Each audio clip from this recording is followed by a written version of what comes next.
Guys, before you watch the fan cam, big shout out to our sponsors, Omely.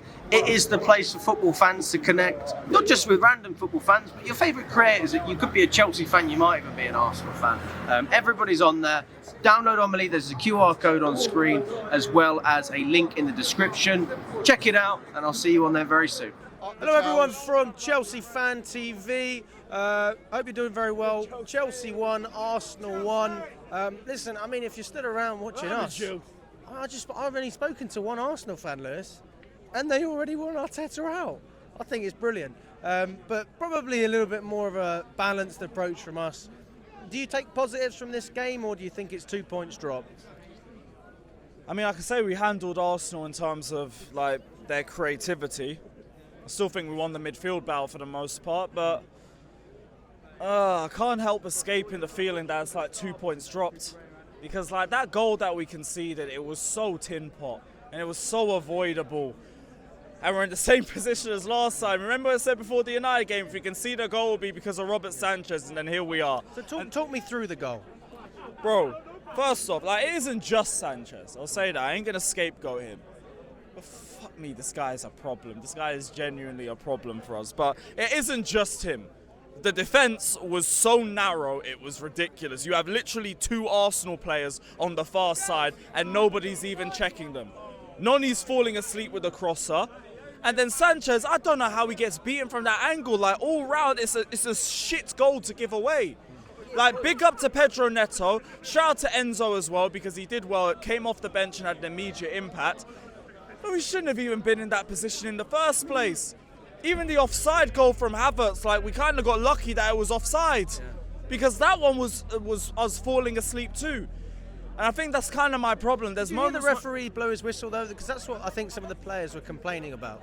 Bro, I couldn't tell from where I was. Like, if he did, if he didn't, it is what it is. It got called out for offside. That's enough of a blessing from my opinion. But I leave that game thinking it weren't good enough from a lot of players. Like, the first touch let us down a lot. The first half, I could see that our plan was to try and build up and to create from the left-hand side. And it was working, but we're a little bit wasteful. There was one opportunity from Palmer on the left. He misses Nicholas Jackson and it finds Madueke. There's another one where Neto hits a brilliant cross and Gusto basically misses an open goal. We weren't decisive.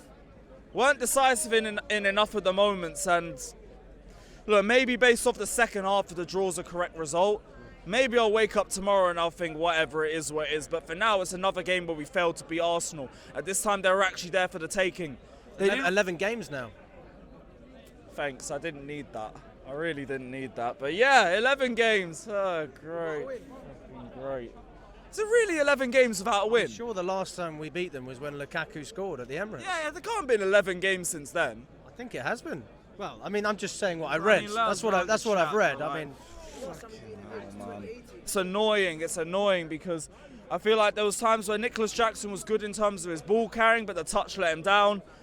Palmer just don't seem that effective off the left side. I don't really get what we're trying to do with him in that angle. We've seen him last season ball out from the right or inverting from the right-hand side. Now we seem to be stuck with playing him off the left. I don't really understand that one still. I think the reason behind it is because Madueke likes to cut in. You've got Gusto who comes up, so Palmer occupies another space, and also because he keeps getting man-marked. If he's a little bit deeper, it's harder to. But I get what you're saying. I don't think that effective in games either. Like, I could hear the argument for playing Nkunku in the middle and moving Palmer right, but then you have the same argument that Nkunku hasn't really been shining either. You say that he's scored goals in pretty much every game he's started. I mean, there's not much else you can do. I mean, I would be with you running the shamelessness that he's bagged as much as Salah and Mbappe and all of that, but. Come on, bro. Look at the opposition. We can't do that, man, still. But what else is he supposed to do? I mean, he's still scoring. Yeah, he scores against who he plays against. I understand. But, like, ultimately, nah, it's not that. I need to see him turn up in the Premier League, but we throw him in the last 10 minutes of every game. Not even 10, mate. 87 minutes. I don't really understand it. And I still think we've improved from last season. Don't get it twisted. But something I'm not really understanding, like playing Palmer on the left-hand side, because I'd get if Noni was cooking.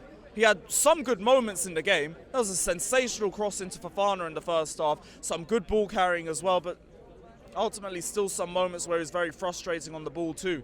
But off the ball, there's a massive improvement from Madueke. I think we can all agree with that. On that. Yeah, he's been good defensively this season. That's something that he's improved on. But if we just had if we were just switched on for a little bit more, maybe that goal isn't given away because it's stupid.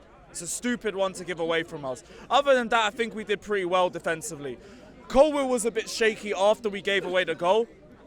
Bless up, bro. I did think there was a period after we conceded where we were just flat, and you could tell that the goal had sunk into us and we weren't feeling as confident.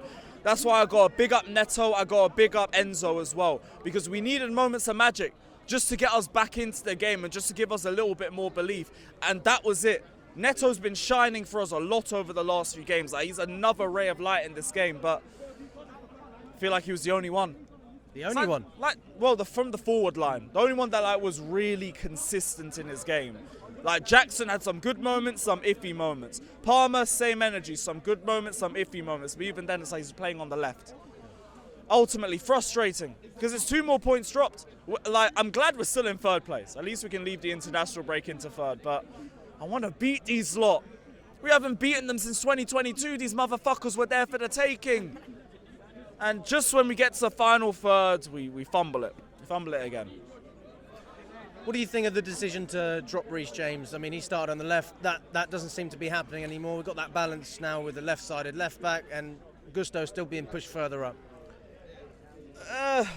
Gusto, I think, had another iffy game for me. It wasn't just him, but I saw a lot of players who were struggling with their first touch. And there was moments where I didn't think he was that confident in the final third either. I also don't want to be too harsh because there's some moments where he made some really good plays too. But, ultimately, I would have liked to see Reece James playing the game. Maybe it's because on the right, you're asking him to expend more energy. I've always said he's playing on the left more because all you need him to do is spray passes. He's not driving with the ball as much as he would on the right-hand side. But I would have liked to see him play at least 60. Start Reece James, take him off at half-time, put Gusto on. Or 60 minutes, put Gusto on. I would have personally preferred that. Do you think it's tactical, or do you think he's just trying to take care of James? He knows that he's not able to run up and down like he used to. I would guess it's load management. Yeah. But I've seen him play full 90s before, so can he not do 60 with just a little bit more energy put into the game? Because Gusto was partly to blame for the goal we conceded. He's the one that's ignoring the 2 Arsenal players right by his side. He's ball watching. So he has to take part of that blame too. Maybe Reece James doesn't do that. So ultimately, there's a few things that kind of confuse me in terms of the game management of the game, but Arsenal are shit. That's it. That's why they weren't really able to capitalise like they would have done in the past few seasons. Fuck off. What was that, Matty? We didn't win because, mate, we haven't won a game with Lewis here in fucking ages. How many games have you watched us win, Lewis? This season or this year? This year. This year? 2. Hold that. Hold that. I said to him, he has to come to Noah to put this curse to bed. So I will go to Shamrock. I'll go Shamrock. We can't lose to Shamrock. Well, if you're there, I'm not too sure now. I swear, if we lose to Shamrock, I'm going to hand my season ticket. I love him there, but I said, Lewis, if you don't come to Noah and we don't win at Man United, Lewis, we've lost too many games for you there, bro. At least prove. You're in Manchester. No. I've only seen 2 losses. You've only seen 2 losses? Actually, no. Wait, I think it's only 1. Wait, so 2 losses, 2 wins. How many draws? So I've been to Inter, I've been to City, Forest, and Palace. So basically 3 draws and a loss. Yeah. Fair enough. So Shamrock is the next one. Because we can't fucking lose that. You're like a good luck charm, Lewis. I mean, which side do you prefer Neto playing on then? Would you start him on the right-hand side, or are you happy with him on the left? Because when I spoke to Wolves fans in the past, they had no problem either side. They said he's great wherever you play him. I kind of see that too. If anything, I've low-key seen better performances off the left than on the right. So I'm indifferent with either one. If Sancho's back, you put him on the left, put Neto on the right, because I don't think Noni's been as good in the last few games. Even though I do still think people are onto him a little bit too much, bring him onto the bench a little bit. Let's let Neto and Sancho have a little run out. But he's got illness or whatever he's got, I don't care. So hopefully he's back by the international break. The good thing is the run of fixture are a lot better by that point. We got Tottenham away, which we always seem to piss up. Villa might be a bit of a test, and other than that, we should win every match up until the end of the year. So hopefully we can go on a bit of a run. It's nothing too dangerous or anything really worth panicking about right now. We had a tough run of fixtures. It was always going to be difficult for us. It's annoying that we couldn't have left this run with more points. United, there for the taking, we didn't capitalise. Arsenal, there for the taking, we didn't capitalise. I feel like I'll wake up tomorrow and I'll be a little bit better. I'll feel a little better about this game. But for now, it's annoying because I want to beat these lot. And we fumbled it. I still think ultimately we fumbled it in the final third. It's our own fault. In the final third, yeah. Like there was times in the first half we put good enough balls into the box and we fumbled it. First touch let us down a few times. Like if we want to talk about being at that level where we can compete with City and Arsenal, which is where we want to be it now, be it in a year's time, that's where we want to be. Not good enough. But we didn't lose. We at least managed to show some mentality after conceding, even if I think we went flat after the goal. Individuals turned up. Individuals could produce moments that got us back into the game. So there is a few positives, but ultimately it's 2 points dropped. And I don't want to get into a point where I'm glorifying draws or defeats. We don't want to do that. The aim was to get 3 points. We didn't get that aim. Go again the next one. What did you make of Kai Havertz today? Fuck that guy. I hope people finally understand why I never liked this scrub. Oh, but you won us the Champions League and all of that shit. Now what? Can people finally start giving N'Golo Kante, Jorginho, and the best defence to win a UCL since 1994 some credit instead of giving a guy who scored an open goal, including him? Instead of giving credit to a guy who scored an open goal off a shit Ederson touch with his only knockout goal in the entire tournament. All a load of shit. Like I said, same energy as the last game. I'm glad Kai Havertz tried to celebrate like that. I'm really glad. Yeah, because now people can stop giving him credit. You get dickheads like Minerals FC talking about, oh, but he won us the Champions League. He turned up in big moments.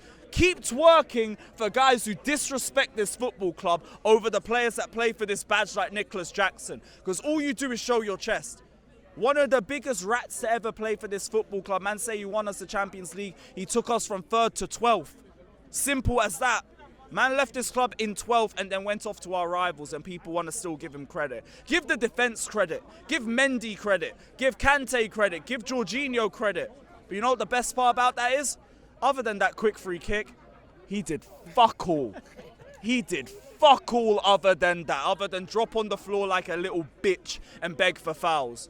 This is the guy that this fan base was twerking for. Disgrace. Absolute disgrace. Fuck Havertz. Hey, I think that's a good way to round it out. Perfect. And also fuck Poch, seeing as we're on that as well. Yeah, I need to add that in the stream.